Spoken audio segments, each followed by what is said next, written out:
Choisis la vie. Étais-tu facilement malade, enfant ?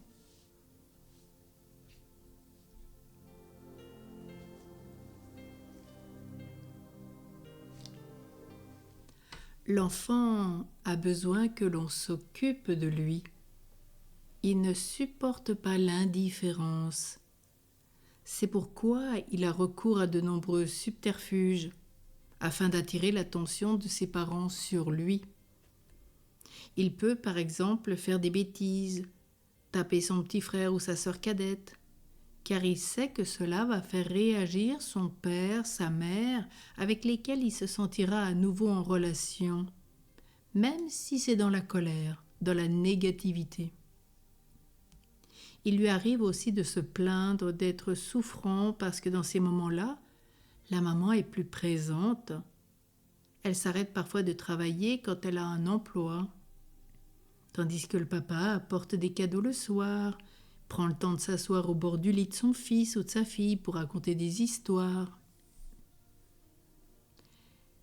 Quel rôle la maladie a-t-elle joué dans ton enfance, ton adolescence ?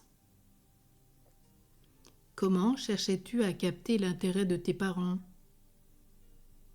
Aujourd'hui, parviens-tu à tisser des relations sans passer par la souffrance, par les lamentations, la frustration, l'insatisfaction ? As-tu appris petit à petit à ne plus te faire mal, à ne plus entrer dans la passivité, ni désirer être malade pour gagner la sollicitude des autres ? Es-tu capable de rencontrer des amis, d'avoir des liens sentimentaux d'une manière plus positive, en restant dans le bien, dans le beau ? Souvent, les maladies que l'on développe renvoient à des souffrances du passé qui se sont inscrites dans le corps au fil des ans. Ainsi, tu as éventuellement des troubles respiratoires car tu étouffais dans ton milieu. Tu risques d'avoir des problèmes cardiaques parce que quelque chose t'a fait trop mal. Tu as peut-être des douleurs vertébrales en ayant plein le dos d'une situation pénible.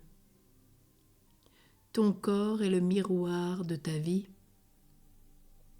Il peut, par mimétisme, répéter les souffrances de tes aïeux.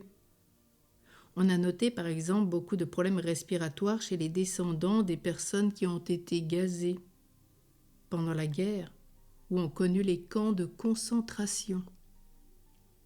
Il arrive également qu'ils se fassent l'écho des inquiétudes de tes parents et qu'ils les expriment directement ou indirectement, par exemple par des soucis digestifs ou encore une constipation rebelle.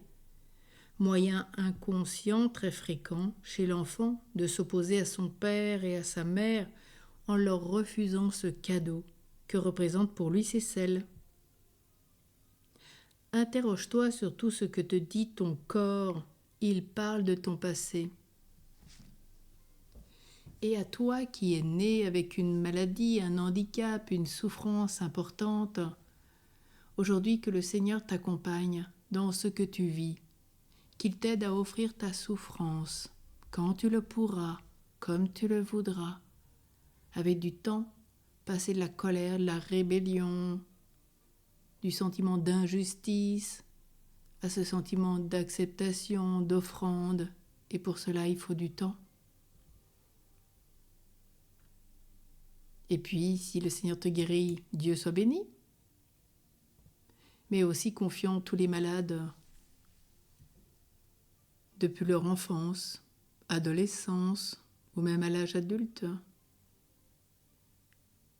Et recommandons tous nos frères et sœurs à l'intercession de Saint Pérégrin, qui aide chacun dans son épreuve. Oh oui, Seigneur Jésus, crucifié par une faveur merveilleuse, tu as donné à Saint Pérégrin un ange visible pour ami, pour directrice de sa vie, ton admirable mère, et tu fus toi-même son médecin en le guérissant d'une plaie cancéreuse.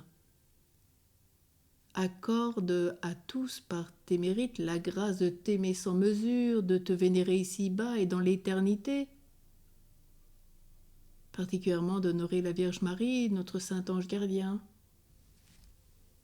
Et accorde de nous par ton intercession toi qu'on appelle le merveilleux, toi qui fus guéri de cette maladie du cancer qui touche tant de personnes depuis la naissance jusqu'à la fin de la vie, intercède auprès de Dieu Notre-Dame en faveur des malades que nous te recommandons.